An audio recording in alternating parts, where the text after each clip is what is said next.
From the steppes of Central Asia, a new power exploded onto the world stage in the 13th century. The Mongols, under the leadership of the brilliant and ruthless Genghis Khan, swept across Asia with terrifying speed and ferocity. Their cavalry, unmatched in skill and endurance, crushed armies and toppled empires.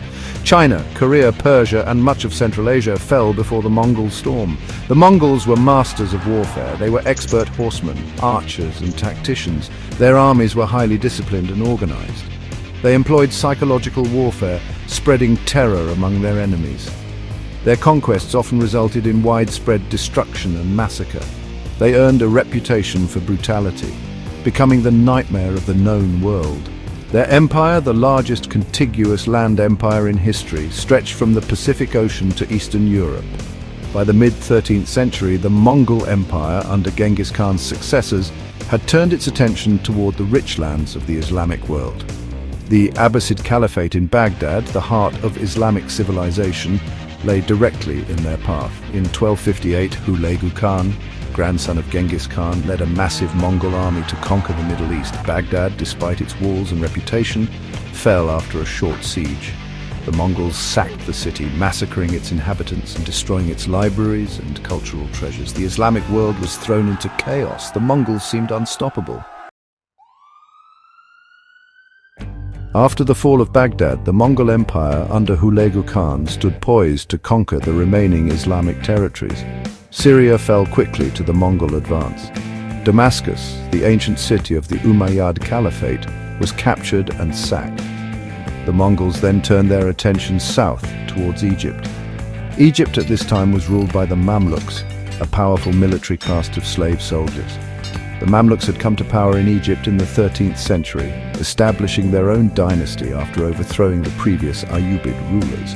They were a formidable fighting force, composed of warriors mainly of Turkic and Caucasian origin. They were renowned for their horsemanship, swordsmanship, and discipline.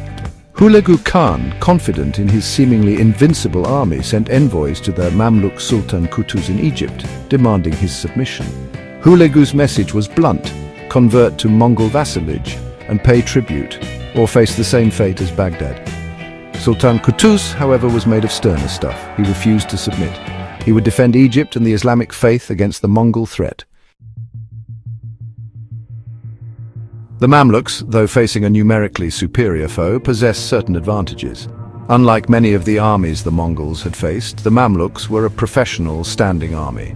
Trained from youth in the arts of war, they were highly disciplined and skilled in mounted combat. They were equipped with chainmail, helmets, swords, lances, and composite bows. Furthermore, the Mamluks were led by a skilled General Sultan Qutuz. Qutuz was a shrewd tactician and an inspiring leader. He understood the importance of morale and unity in the face of the Mongol threat. He rallied his troops and the Egyptian people to resist the invaders. He knew that the fate of the Islamic world might hinge on his next battle. Qutuz also had a secret weapon: Baybars. Baybars, a Mamluk general of Kipchak Turkic origin, was a brilliant military strategist. He had fought against the Mongols before and knew their tactics well. He advised Qutuz to avoid a direct confrontation with the main Mongol army. Instead, he proposed to lure the Mongols into a battlefield of their choosing, one that would negate the Mongols' numerical advantage. The place chosen for this decisive encounter was Ain Jalut, meaning the Spring of Goliath in Arabic. It was a strategic location, a grassy plain surrounded by hills near the present-day city of Horde in Israel. This terrain was ideal for the Mamluk plan. In September 1260, the two armies met at Ain Jalut. The Mongol army, under the command of Hulegu's general Kitbuka, was confident of victory. They had not tasted defeat in their westward advance. They had heard of the Mamluks' defiance, but dismissed them as a minor obstacle. The Mamluks, however, were ready. They had carefully concealed their main force behind the hills, using the natural cover to their advantage. They sent out a smaller force to provoke the Mongols into attacking. The Mongol vanguard, seeing the seemingly small Mamluk force, charged headlong into the trap. As the Mongols charged into the plain, the hidden Mamluk forces sprung their ambush. From the flanks, waves of Mamluk cavalry crashed into the Mongol lines. The Mongol vanguard, caught off guard, was surrounded and decimated. The element of surprise was complete. Despite the surprise attack and heavy losses, the Mongol army fought with their characteristic ferocity. Used to crushing their enemies through sheer numerical superiority, they were unprepared for the Mamluks' disciplined resistance and clever tactics. The Mamluks, however, were relentless. Their superior tactics, combined with their courage and discipline, began to turn the tide of the battle. The fighting raged for hours. The plain of Ain Jalut was transformed into a maelstrom of clashing steel, thundering hooves, and desperate cries.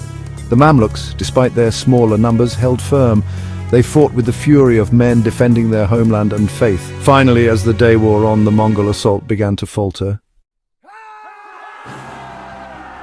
Sensing victory, Sultan Qutuz led a decisive charge, rallying his troops with the cry, "For Islam!" The Mamluks broke through the Mongol lines, sending the remaining Mongol forces into a chaotic retreat. The rout was on. The Mamluk victory was complete. The Battle of Ain Jalut was a resounding defeat for the Mongols. It marked the first time that a Mongol army had been decisively defeated in open battle.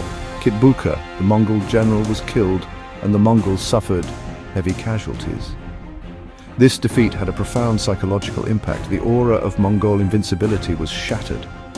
The victory at Ain Jalut had immediate strategic consequences. It halted the Mongol advance into Africa. The remnants of Hulegu's army retreated back across the Euphrates River. The Mamluks had successfully defended Egypt and the heartland of Islam from the Mongol threat. The political aftershocks of Ain Jalut were as significant as the military outcome. Hulegu Khan, who had been preparing to return to Mongolia for the election of a new great Khan, was enraged by the defeat. He vowed to return and avenge his army's defeat, but he was forced to turn his attention to internal conflicts within the Mongol Empire. The Mamluk victory at Ain Jalut had far-reaching consequences for the Middle East. It shifted the balance of power in the region. The Mamluks emerged as the new protectors of the Islamic world. Their victory secured their control over Egypt and Syria. They would go on to rule these lands for centuries, becoming a major power in the Eastern Mediterranean. Ain Jalut also had a significant impact on the Mongol Empire itself. The Mongol Empire, while still vast, was already fracturing into separate khanates. The defeat at Ain Jalut highlighted the limits of Mongol expansion. It showed that the Mongols were not invincible.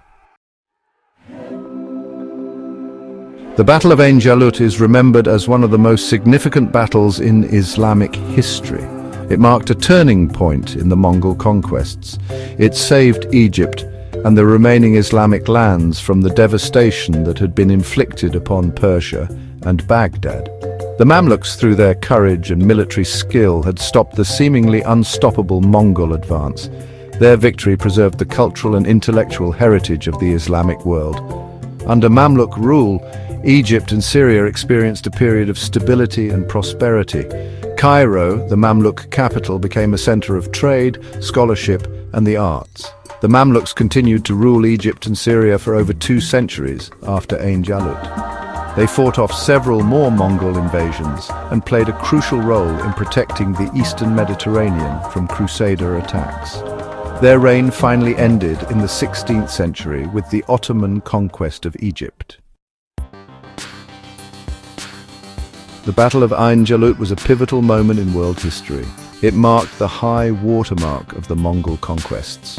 Had the Mongols been victorious at Ain Jalut, they might have gone on to conquer North Africa and even Europe. The course of history might have been very different. Ain Jalut serves as a reminder that even the most powerful empires have their limits. It highlights the role that courage, determination, and strategic brilliance can play in shaping the destiny of nations. The legacy of Ain Jalut resonates even today, a testament to the enduring power of human courage in the face of overwhelming odds.